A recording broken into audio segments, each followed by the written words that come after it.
लाल की श्रीमद् भागवत महापुराण की श्रीमद् विद्वद्वर गुरुदेव भगवान की दासी महाराज की जय जय श्री राधे श्याम कृष्णाय वासुदेवाय हरे परमात्मने प्रणतक्लेशनाशाय गोविंदाय नमो नमः। प्रथम स्कंद ना मंगलाचरण के 3 श्लोकों की हमने विगत दिनों में चर्चाएं कर ली थी। अब कथा प्रारंभ करते हैं नैमिषारण्य की भूमि से। नैमिषे निमिषक्षेत्रे ऋषयः शौनकादयः सत्रं स्वर्गाय लोकाय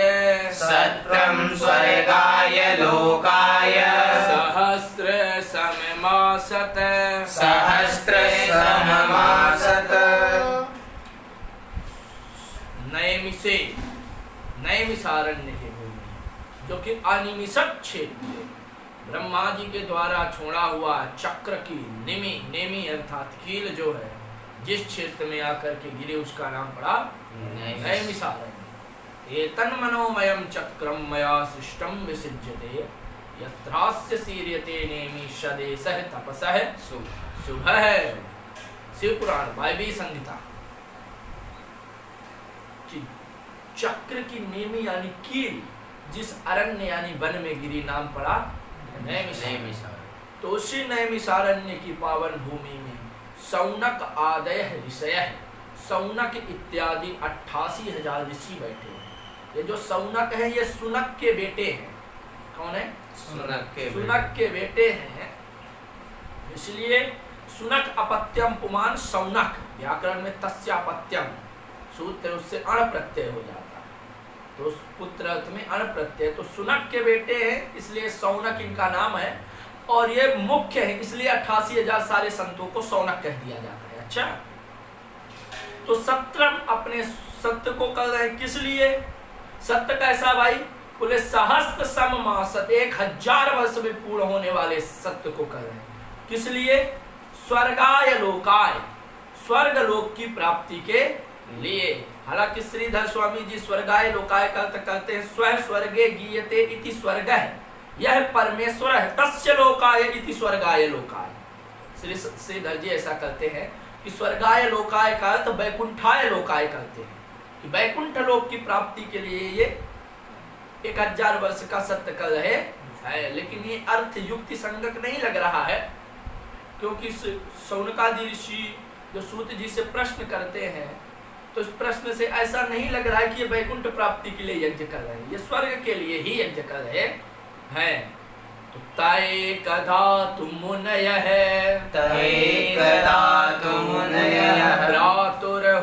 प्रातर्हुत हुताग्नयः सत्कृतं सूतमासीनम् अप्रक्षुरिदमादरात्। एकदा मुनयः है, एक दिन की बात है, वो मुनि लोग जो थे शौनक इत्यादि मुनि प्रातः सुबह ही हुताग्नय है अपने नित्य कर्म इत्यादि आहुतियां इत्यादि जो देते थे नित्य प्रति उसको दे करके निवृत्त हो गए और सूतम आसीनम सूत जी महाराज को विराजमान किया, सत्कृतम उनका स्वागत किया और पप्रक्षु पूछा। क्या? इदम इस प्रकार से। कैसे पूछा? आदरात आदर पूर्वक पूछा।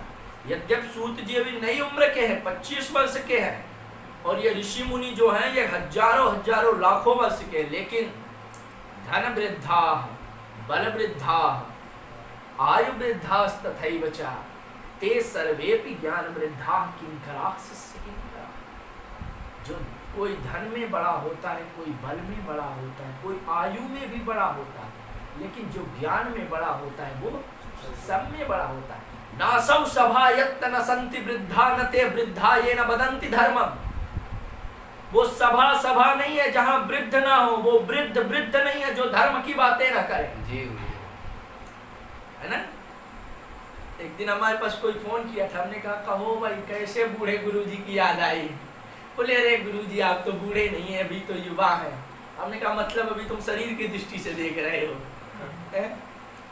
शरीर तो नश्वर है, ये शरीर क्या है, एक न एक दिन तो इसको जीर्ण कलेवर है, एक न एक दिन तो इसको नष्ट हो जाना है। बासान से जीर्णा यथा विहाय नावान्य गृह्णाति नरोपराणि तथा शरीराणि विहाय जीर्णानि अन्यानि संयाति नवानि। ये गीतम भगवान कहते हैं द्वितीय अध्याय।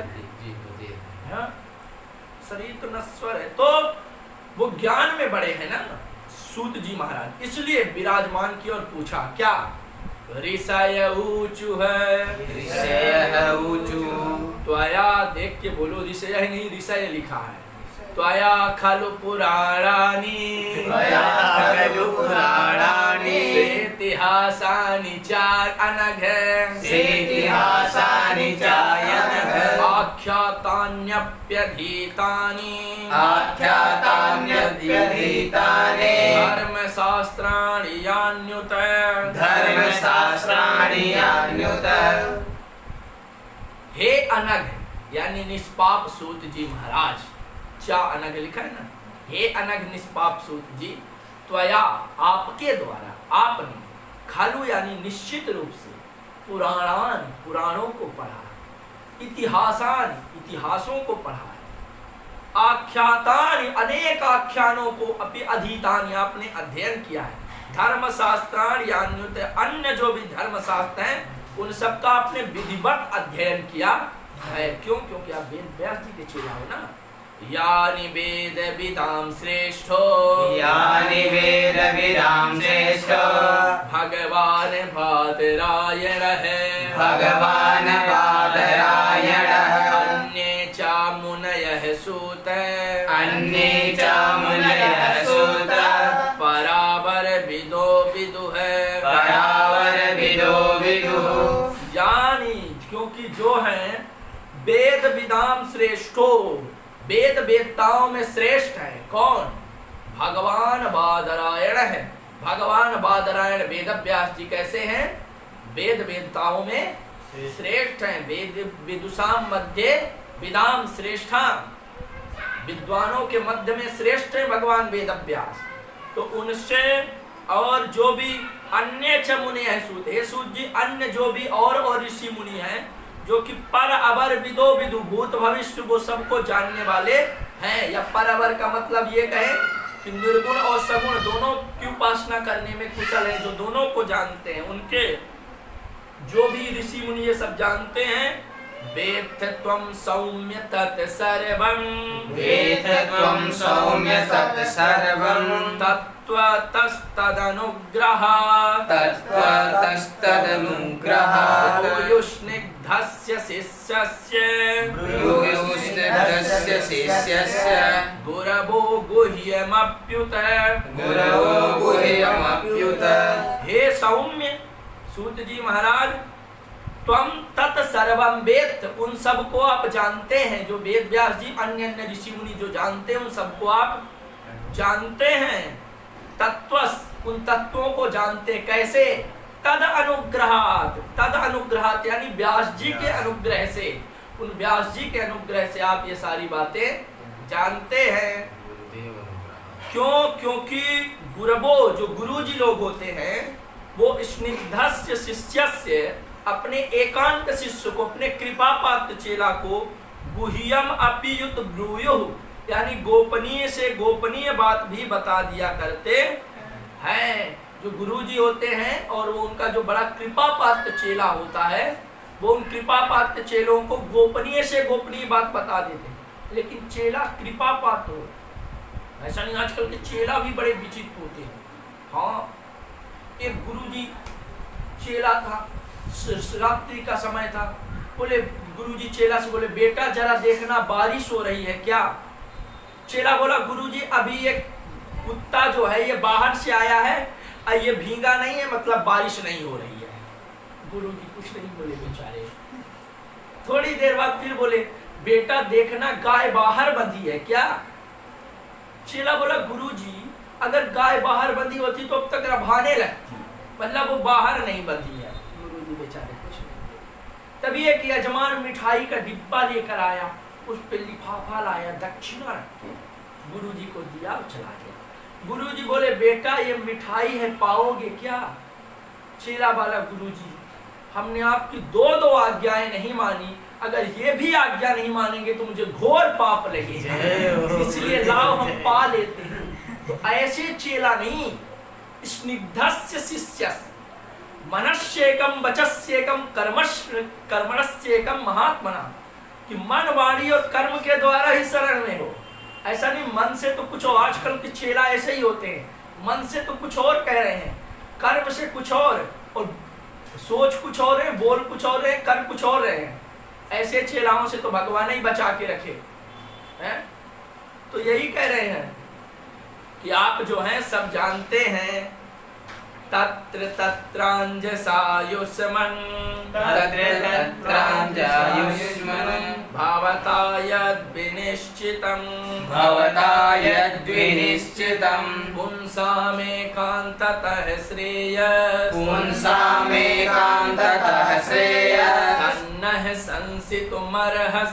तन्नः संसितुमर्हसि।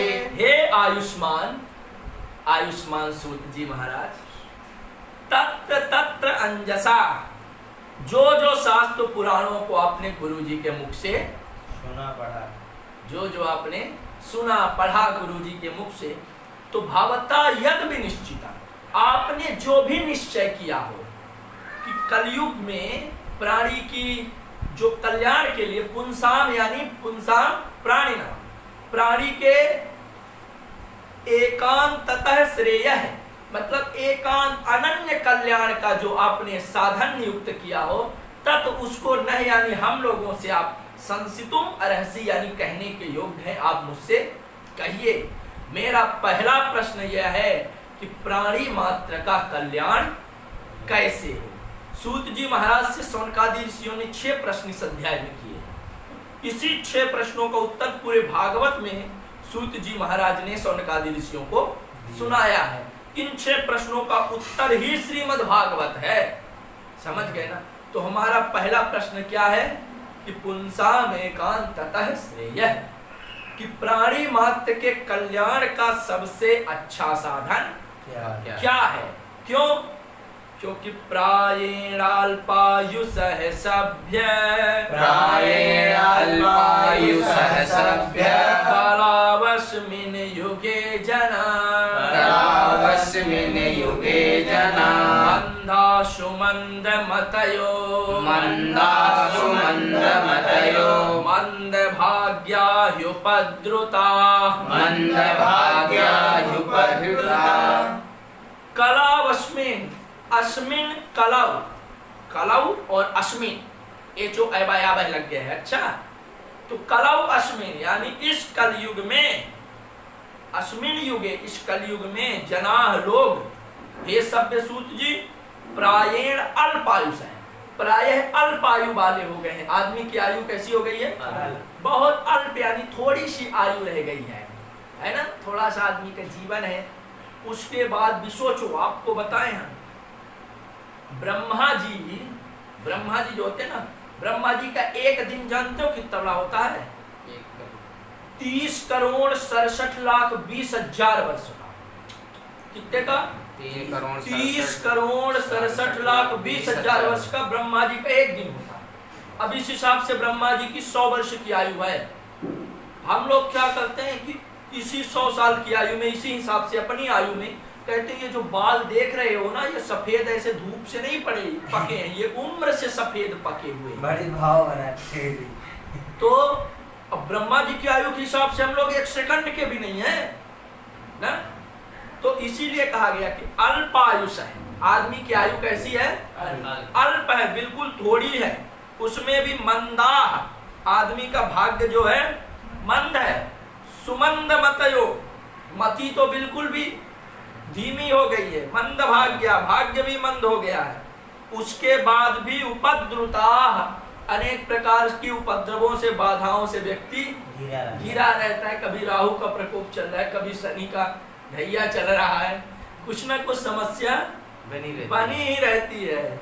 उसमें भी हे सूत जी महाराज, भूरिणी भूरि कर्माणि, भूरिणी भूरि कर्माणि, श्रोतव्यानि विभागसः, श्रोतव्यानि विभागसः, अतः साधोत्ययत् सारम्, अतः साधोत्ययत् सारम्, समुद्धृत्य मनीषया, समुद्धृत मनीषया, ब्रूहिणः श्रद्धानानां, ब्रूहिणः श्रद्धानानां, येनात्मा सम्प्रसीदते, येनात्मा सम्प्रसीदते।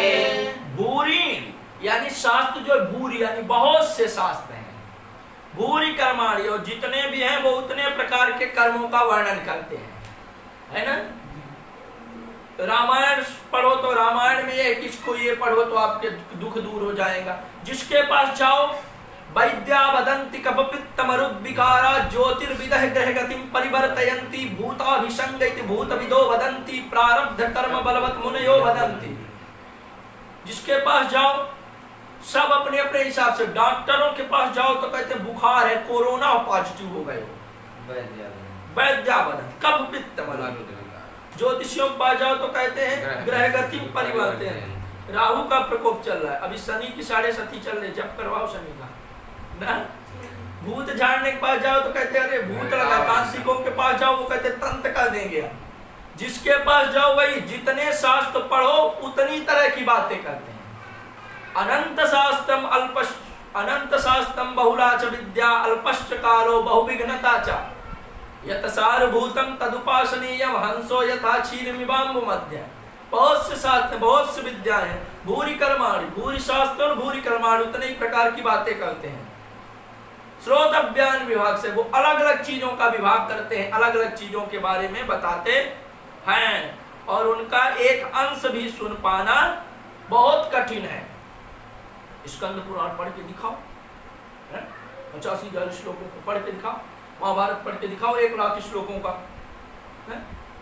पढ़ते ही बीत जाएगा आपका 4-6 साल तो आप पढ़ने में ही बीत जाएगा। ऐसे ही कितने शास्त्र पढ़ेंगे। इसलिए आता है, इसलिए हे साधो सूत जी महाराज, साधो का अर्थ ही होता है साधनोति पर कार्यमिति साधो, जो दूसरे की कार्यों को बनाए वही तो साधु है। इसलिए यत सारम, जो आपने सारों का, जो शास्त्रों का सार है, जो मनीषया समुद्रित, मनीषी लोगों ने, गीता मनीषी जी ने, ज्ञानानंद जी महाराज ने जो एकत्रित किया है, शास्त्र का सार है गीता का, जो शास्त्रों का सार मनीषया यानी मनीषी लोगों ने समुद्रित एकत्रित किया है, तो ब्रूह यानी कहो, नहीं यानी हम लोगों से। क्यों? क्योंकि श्रद्धाना, हम लोग श्रद्धालु हैं, हम लोग सुनना चाहते हैं, हमारा भाव बन रहा है, इसलिए आप हमारे सामने कहिए। ये आत्मा संप्रसीदति, जिससे हमारे अंतःकरण की संप्रसीदति, बड़ी प्रसन्नता हो, अंतःकरण शुद्ध हो जाए, ऐसा आप उपाय हमें बताइए। तो हमारा दूसरा प्रश्न क्या है? शास्त्र सारः किम, कि शास्त्र अनेक हैं, जितने शास्त्र हैं उतनी तरह की बातें करते हैं, तो शास्त्रों का सार क्या है, ये हमारा दूसरा प्रश्न। पहला प्रश्न क्या था? किम श्रेय है, प्राणी मात्र का कल्याण कैसे हो। दूसरा प्रश्न क्या है? शास्त्र सारः, शास्त्रों का सार क्या है। अब तीसरा प्रश्न पूछ रहे हैं, सूत जानासि भद्रन्ते, सूत जानासि भद्रन्ते, गेट खोलो भाई, गर्मी लग रही है। भगवान सात्वतां पति है, भगवान सात्वतां पति, देवक्यां वसुदेवस्य, देवक्यां वसुदेवस्य, धातो यस्य चिकीर्षया, धातो यस्य चिकीर्षया। हे सूत जी महाराज, ते भद्रम, आपका कल्याण हो, आशीर्वाद पहले दे रहे हैं। ते भद्रम, ये नियम है कि श्रोता हमेशा वक्ता को आशीर्वाद देता है कि आप चिरायु हो, आप दीर्घजीवी हो। व्यास तो आशीर्वाद देता ही है श्रोता को, लेकिन श्रोता भी वक्ता को आशीर्वाद देता है, आप चिरंजीवी हो, आप चिरायु हो, आप ज्ञानवान हो, आप हमें दिव्य कथा सुनाने वाले बने। तो हे सूत जी महाराज, ते भद्रम, आपका कल्याण हो। तो क्या है? जानासि त्वं जानासि, आप जानते हो। भगवान सात्वताम पति, सात्वत पति भगवान श्री कृष्ण जो है वो देवक्याम वसुदेवस्य, वसुदेव जी के द्वारा देवकी के गर्भ से जातो जन्म लिए। तो यस्य जो भगवान वो जन्म लिए, तो यस्य चिकीर्षया, क्या करने के लिए? चिकीर्षया यानी कर्तुम इच्छया, क्या करने की इच्छा से भगवान अवतार लिए हैं। हमारा चौथा प्रश्न, तीसरा प्रश्न यही है कि स्वावतार प्रयोजनम, भगवान के अवतार का हेतु क्यों है? वेद तो भगवान को अजन्मा जन्मा कहते हैं, वेद भगवान को अजन्मा कहते हैं। मानस में गोस्वामी जी कहते हैं, जब ते राम गर्भ में आए, जब से राम गर्भ में आए, निति नव मंगल मोद बधाए। राम गर्भ में आए, तो जब वो अजन्मा है तो गर्भ में कैसे आया? जब गर्भ में आए तो वो अजन्मा कैसे? तो तीसरा प्रश्न हमारा यही है कि स्वावतार प्रयोजन, अवतार का हेतु क्या है? ये बताइए, क्या करने के लिए भगवान अवतार लिए हैं? कोई कहता है रावण कंस को मारने के लिए, तो कोई कहता है देवकी वसुदेव जी को बलिदान दिए तो इसलिए आए, कोई कहता है भक्तों पर कृपा करने के लिए, कोई कहता है गोपियों को के साथ रास करने के लिए। आखिर मूल अवतार का हेतु क्या है? अलग अलग सांडिल्य सूत्र में लिखा है कि कारुण्यम तस्य हेतु, भगवान के अवतार का हेतु में मुख्य रूप से करुणा है। तो किस लिए अवतार लिए ये बताओ, क्योंकि गीता में भगवान कहते हैं यदा यदा हि धर्मस्य ग्लानिर्भवति भारत अभ्युत्थानम धर्मस्य तदात्मानं सृजाम्यहम् परित्राणाय साधूनां विनाशाय च दुष्कृतां धर्म संस्थापनार्थाय संभवामि युगे युगे। जब जब हो धर्म कल्याणी बढ़ई असुर अधर्म अभिमान करहि अनीति अनेक प्रकार। आगे की क्या है?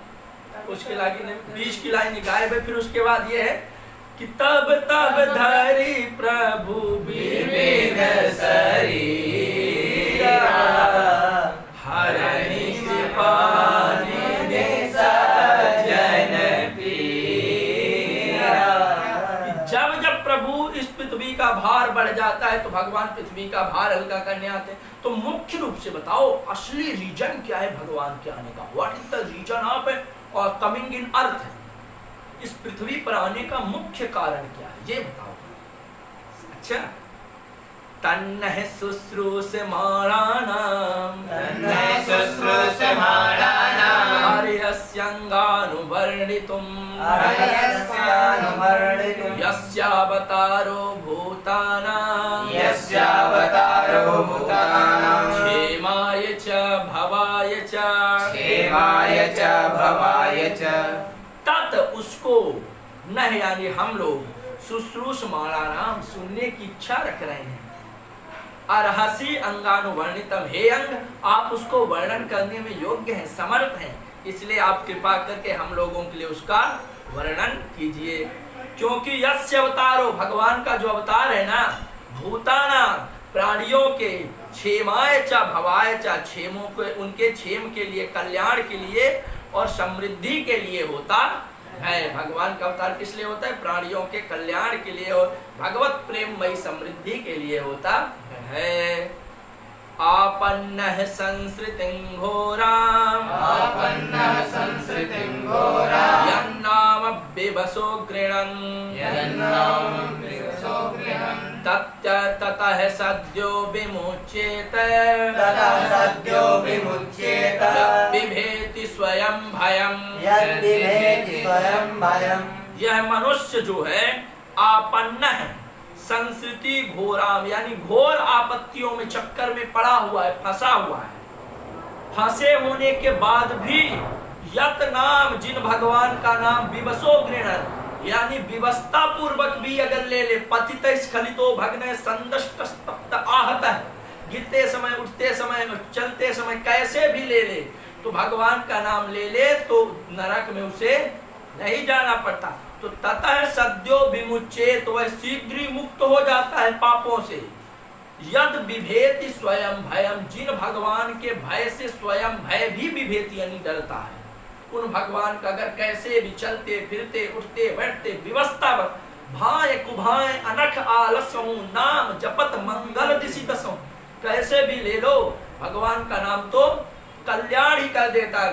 जानतो अज्ञानतो वापि वासुदेवस्य कीर्तना तत्सर्वं विलयव्याति तोयस्थम लवणम यथा, जान में अज्ञान में कैसे भी लो, जैसे नमक को डाल दो जल में तो वो घुल ही जाएगा, वैसे ही परमात्मा का भी नाम जान अनजान में कैसे भी ले लो वो कल्याण कर ही देगा, चाहे कैसे भी ले लो। इसलिए आप बताओ, यत्पाद संश्रयासुत, यत्पाद संश्रयासुत, मुनयः प्रशमायनाः, मुनयः प्रशमायनाः, सद्यः पुनन्त्युपस्पृष्टा, सद्यः पुनन्त्युपस्पृष्टा, स्वरधुन्यापोनुसेवया, स्वरधुन्यापोनुसेवया। हे सूत जी महाराज, यत् पाद संश्रया, जिन भगवान के चरणों का आश्रय लेने से, मुनयः मुनि लोग जो हैं, प्रशमायनाः उनकी शरण में रहने से, उनके चरणों में रहने से, उनके स्पर्श मात्र करने से, सद्यः पुनन्ति यानी शीघ्र आदमी पवित्र हो जाते हैं। और इधर उपस्पृष्टा स्वर धुन्यो आपो अनुसेवया, इधर स्वर धुन यानी गंगा जी के आपो जल का अनुसेवन बहुत दिन करो तब जा करके आदमी पवित्र होता है। लेकिन जो भगवान के चरण के शरण में रहने वाले ऋषि मुनि हैं, वो शीघ्र ही आपको पवित्र कर देते हैं। गंगा पापम शशि तापम दैन्यम कल्प तरुस्तथा, पापम तापम तथा दैन्यम हरन्ति संत साधव। गंगा पाप को हरण करेगी, काफी टाइम लगेगा। चंद्रमा ताप को हरण करेगा चांदनी आने पर। कल्प वृक्ष दरिद्रता को दूर करेगा, मरने के बाद स्वर्ग जाओगे तब। लेकिन इन सब चीजों को एक साथ और तुरंत प्राप्त करना है, किसी सिद्ध महापुरुष की शरण में चले जाओ, संत की, तुरंत आपको प्राप्त हो जाएगा। इसलिए हे सूत जी महाराज, को वा भगवतस्तस्य पुण्य श्लोके शुद्धि कामो न शृणुयात्, यशः कलिमलापहम्। को भला कौन है कि तस्य भगवतस्, उन भगवान के जो कि पुण्य श्लोक के ईड्य कर्मण है। वो भगवान कैसे हैं? पुण्य श्लोक हैं। उत्तमैः वेद मंत्रैः श्लोक्यते श्लाघ्यते गीयते इति उत्तम श्लोक है। उत्तम श्लोक है भगवान, पुण्य श्लोक है। उनके ईड्य कर्मण है, कर्म उनके कैसे हैं? स्तुति करने योग्य हैं उन भगवान के। उन ऐसे पुण्य श्लोक भगवान के कर्मों को शुद्धि कामों को न शृणुयात्। कौन भला अपनी शुद्धि की कामना से, कल्याण की कामना से नहीं सुनेगा? क्योंकि उनका यश है, जो यश है भगवान का, वो कैसा है? कलिमल आपहम, कलयुग के मलों को, दोषों को हरने वाला है। इसलिए हमारा चौथा प्रश्न है। क्या चौथा प्रश्न है? तस्य कर्माण्युदाराणि परिगीतानि सूरिभिः ब्रूहि नः श्रद्धानानां लीलया दधतः कलाः। तस्य उन्हें भगवान के उदाराणि कर्माणि, उन उदार भगवान के कर्मों के बारे में, परिगीतानि यानी सूर्य भी यानी ज्ञानी लोगों ने, परिगीतान जो भी ज्ञान गान करते हैं। उदार का मतलब होता है उद ऊर्ध्वम शक्ते असमन्ताति उदार है, दादीति उदार है। उद ऊर्ध्वम शक्ते असमन्तात दादीति उदार है। जो हमारी शक्ति से ज्यादा हमें दे दे उसे उदार कहते हैं। तो भगवान जब भी देते हैं हमेशा हमारी औकात से ज्यादा देते हैं। मुझे तुमने दाता बहुत कुछ दिया है, तेरा शुक्रिया है, तेरा आदमी में अगर आदमी की तरह आदमियत न हो तो वो क्या करे? देने वाले ने जग को सब कुछ दिया, पाने वाला न पाए तो वो क्या करे? अक्ल दी, शकल दी, दे दिया कुल जहां, मुंह पे दे दी वो प्यारी सी सीरी जुबा।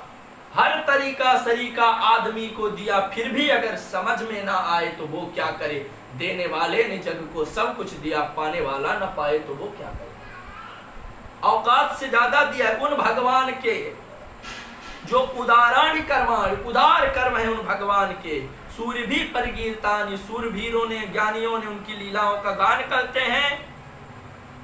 तो उनके जो है ब्रूहि नह श्रद्धाना नाम, उन भगवान की लीलाओं को आप मुझसे ब्रूहि यानी कहिए, नह यानी हम लोगों से। हम लोग श्रद्धालु है ना, सुनना चाहते हैं। लीला दधतः कले, वो भगवान जो है लीला का धारण करने वाले जो भगवान हैं। तो कलयुग में शुद्धि की कामना से हम लोग उन भगवान की लीलाओं को सुनना चाहते हैं। तो हमारा चौथा प्रश्न यही है कि भगवान ने कौन कौन सी लीलाएं की, हमारे उन भगवान की लीलाओं के बारे में मुझे बताओ। पहला प्रश्न था शास्त्रों का सार क्या है। पहला प्रश्न था प्राणी मात्र का कल्याण कैसे हो। दूसरा प्रश्न था शास्त्रों का सार क्या है। तीसरा प्रश्न भगवान के अवतार का प्रयोजन क्या है। चौथा प्रश्न भगवान ने कौन कौन सी लीलाएं की। पांचवा प्रश्न ये है अथाख्या ही हरे धीमन अवतार कथा शुभा। लीला विदधत स्वैरम ईश्वरस्यात्म मायया। हे धीमन, अथ उसके बाद हमारा पांचवा प्रश्न है आख्या यानी आप मुझसे कहिए। अवतार कथा शुभा, भगवान की अवतार कथा के बारे में बता कि भगवान ने यदि अवतार लिया तो कौन कौन सी लीलाएं की। और पांचवा प्रश्न यह है कि कितने अवतार हुए हैं, ये बताइए भगवान के कितने अवतार हुए हैं। लीला विधदतः स्वैरम ईश्वरस्यात्म माया, उन भगवान ने आत्म माया का विस्तार करके उन्होंने कौन कौन सी लीलाओं का वर्णन किया, मतलब कौन सी लीलाओं को किया। उन्होंने योग माया का आश्रय लेकर के, योग माया उपाश्रित है, योग माया का आश्रय लेकर भगवान लीलाएं करते हैं। तो उन्होंने योग माया का आश्रय लेकर लीला का विस्तार करके स्वच्छंद रूप से लीला करते हैं। तो भगवान ने कितने अवतार लिए ये आप हमें बताइए। हमारा पांचवा प्रश्न है। वयम तु न वितिप्राम उत्तम श्लोक विक्रमे यक्षिण्वतां रसज्ञानं स्वादु स्वादु पदे पदे वयम तु न वितिप्राम, हम लोग जो हैं न वितिप्या में भगवान की कथा सुनते सुनते तृप्त नहीं हो रहे हैं। उत्तम श्लोक विक्रम, उत्तम श्लोक के पराक्रम को आप चाहे जितना सुनाइए हमें कभी भी तृप्ति संतुष्टि नहीं होगी। क्योंकि यत् श्रृण्वताम, जिसको श्रवण करने से सच छोटी लग गया, भगवान की कथा को श्रवण करने से रसज्ञानम, रस का ज्ञान होता है। स्वाद नया नया स्वाद आता है, पदे पदे नए नए पदों में। भगवान की कथा इसीलिए है पुराण, पुरा आख्यानम नवम भवति, पुराणम। निरुक्त में कहा गया यास्काचार्य जी ने कि जो कथाएं पुरानी भी पढ़ने से बार बार नई नई लगे वही है पुराण। तो भगवान की कथाएं नया नया रस मिलता है। गोस्वामी जी भी लिखते हैं मानस में, राम कथा जे सुनते अघाही, रस विशेष तीन जाना नाही। ऐसे क्या रस विशेष जाना तीन नहीं, ऐसे। तो जो राम कथा को सुन के अगर अघा रहा है तो समझ लो उसे असली रस का तो पता ही नहीं चला है। इसलिए कृतवान किल वीर्याणि सहरा मेड़ के सब है केशवः अतिमर्त्यानि भगवान् अतिमर्त्यानि भगवान् गूढ़ः कपटमानुषः मूढ़ः कपटमानुषः किल यानी निश्चित रूप से, वीर्याणि की तमान यानी पराक्रम पूर्व भगवान ने लीलाएं की हैं। सह रामेण केशव, सह रामेण बलराम जी के साथ, केशव यानी भगवान श्री कृष्ण ने। का इति ब्रह्मणो नाम ईशो हम सर्वदेहि नाम अवाम तदस्य संपृक्तौ तस्मात् केशव नामवान। महाभारत का नाम है ब्रह्मा का, जो कि संपूर्ण प्राणी के ईश हैं। वो ब्रह्मा जिनकी नाभि से प्रकट हुए हैं वो हैं केशव। वो भगवान केशव जो हैं उनके वीर्याणी पराक्रम की उन्होंने कौन कौन से किए हैं बलराम जी के साथ में, जो कि अतिमर्त्यान, जो कि मनुष्य उसको कभी भी नहीं कर सकता। यद्यपि भगवान गूढ़ कपट मानुष है, गुप्त रूप से मनुष्य रूप में रह रहे थे, अपने रूप को छिपाए थे, फिर भी अतिमर्त्यान कुछ लीलाएं ऐसी किए, गोवर्धन धारण, नागनाथन जैसी लीलाएं कि अतिमर्त्यान मनुष्य कभी भी नहीं कर सकता है, इसलिए कोई छिपी नहीं है भगवान की लीलाएं। कलिमागतमाज्ञाय क्षेत्रेष्मिन् वैष्णवे वयम् आसीना दीर्घसत्रेण कथायां सक्षणा हरे कलिम आगतम आज्ञाय, कलयुग को आगतम यानी आया हुआ, आज्ञा यानी जान करके, अस्मिन् क्षेत्रे निमिषद क्षेत्रे नैमिषारण्य क्षेत्रे वैष्णवे वयम, हम लोग जो वैष्णव हैं आसीना विराजमान है यहाँ पर। किस लिए? दीर्घ सत्रेण, दीर्घ सत्र, सहस्त्र सम्मासत पहले कह दिया ना, 1000 वर्ष का सत्र लेकर के। कथायाम सक्षणा हरे, हरे कथायाम, हरि हरले धातु से हरि शब्द निष्पन्न होता है। हरि भगवान की कथायाम, कथा को सुनने के लिए सक्षणा हम लोगों को अवकाश प्राप्त हुआ है, अभी छुट्टी मिली हुई है। हम लोग आराम से 1000 वर्ष में भगवान की कथा सुन सकते हैं, हम छुट्टी में आए हैं, समझ गए ना। इसलिए त्वं नः संदर्शितो धात्रा दुस्तरं निस्थितिर्सतां कलिं सत्त्वहरं पुंसां कर्णधार इवार्णवम्। त्वं यानी आप जो हो ना, न है हम लोगों को संदर्शितो यानी प्राप्त हुए हो, दुस्तरम बड़ी कठिनाई से प्राप्त हुए हो। कैसे? कलिम सत्वहरम पुंसाम, आदमी के कलयुग के जो है, कैसा है कलयुग? कली जो है पुंसाम यानी मनुष्यों के सत्वहरम, जो भी अच्छे अच्छे गुण हैं, सत्व गुण है, उसको हरम यानी हरने वाला है ये कलयुग। लेकिन फिर भी आप जो हो हम लोगों को मिल गए हो। किस तरह से मिले हो? कर्णधार इवार्णवम, इब यानी जैसे अर्णवम यानी सागर से पार जाने के लिए कर्णधार यानी नौका मिल जाए, वैसे इस कलयुग रूपी दोषों से पार जाने के लिए आप मुझे मिल गए हो। इसलिए आप मुझे कथा सुनाओ। हमारा अंतिम और 6वां प्रश्न, ब्रूहि योगेश्वरे कृष्णे ब्रह्मण्ये धर्म वर्मणि स्वाम काष्ठा मधुनोपेते धर्मः कं शरणं गतः। ब्रूहि यानी कहिए सूत जी महाराज। योगेश्वरे कृष्णे, भगवान योगेश्वर कृष्ण जो कि ब्रह्मण्य, ब्राह्मण को ही अपना देवता मानने वाले हैं, ब्राह्मण भक्त। धर्म वर्मणि, भगवान जो है धर्म की स्थापना करने वाले हैं। स्वाम काष्ठा मधुनोपेते, जब वो स्वाम काष्ठा मधुनोपेते, जब वो अपनी लीला को समाप्त करके स्वधाम को चले गए, तो धर्म कम शरणं गतः, धर्म जो है किसकी शरण में गया? क्योंकि भगवान तो कहते हैं ना कि धर्म संस्थापनार्थाय है, मैं धर्म की स्थापना के लिए आता हूं, तो जब भगवान ही चले गए तो फिर धर्म किसकी शरण में गए? ये हमारा 6वां प्रश्न। एक बात, सारे प्रश्नों को एक श्लोक में सुन लेते हैं। किम श्रेयः शास्त्र सारः किम स्ववतार प्रयोजनम किम कर्म है केवताराश्च धर्म है कम शरणम गतः इत्येते सूतमुद्दिश्य सठ प्रश्ना मुनिभिः कृता। किम श्रेय है, प्राणी मात्र के कल्याण का साधन क्या है, पहला प्रश्न। शास्त्र सार है किम, संपूर्ण शास्त्रों का सार क्या है, दूसरा प्रश्न। स्वावतार प्रयोजनम, भगवान के अवतार का प्रयोजन क्या है, तीसरा प्रश्न। किम से सस्वतार, किम कर्म है, उन्होंने कौन कौन सी लीलाएं की, ये चौथा प्रश्न है। किम से किम कर्म के अवताराश्च, पांचवा प्रश्न कितने अवतार हुए, और छठवां प्रश्न धर्म है कम शरणम गतः, धर्म किसकी शरण में गया। ये हमारे 6 प्रश्न हैं, आप कृपा करके इनका जवाब दीजिए। तो इन 6 प्रश्नों का उत्तर पूरे भागवत में सूत जी महाराज ने शौनकादि ऋषियों को सुनाया है, वही भागवत है।